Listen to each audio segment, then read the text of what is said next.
வெந்தயம் 3 கைப்பிடி அளவு. இது நம்ம உடம்புல உள்ள சுகர் கண்ட்ரோல் பண்ணுது. இது மல்லி 3 கைப்பிடி அளவு.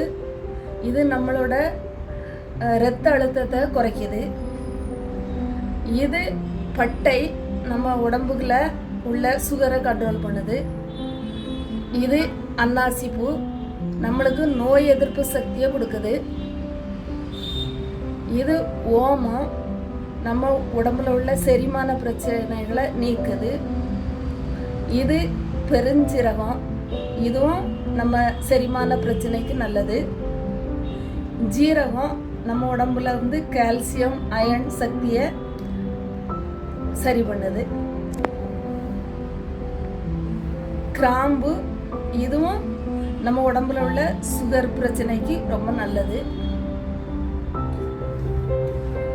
இது கருவேப்பிலை. கருவேப்பிலையும் நம்ம உடம்புல உள்ள அயன் சக்தியை கூட்டுது. புதினா புதினா இதுவும் நம்ம உடம்புல உள்ள நோய் எதிர்ப்பு சக்தி அதிகரிக்கக்கூடியது தான்.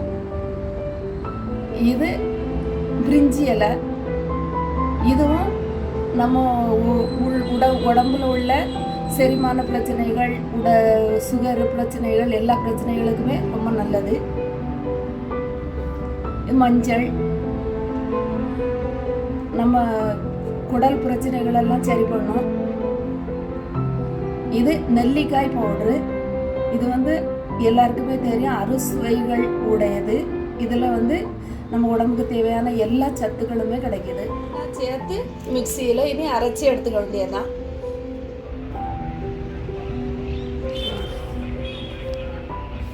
எல்லாத்தையும் அரைச்சிட்டு எடுத்துகிட்டு வந்தாச்சு.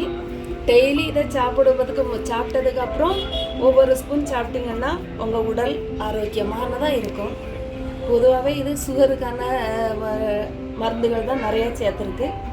அதனால் சுகர் பேஷண்ட்ஸ் எல்லாம் தைரியமாக சாப்பிடலாம். உடம்புக்கு ரொம்ப நல்லா இருக்கும்.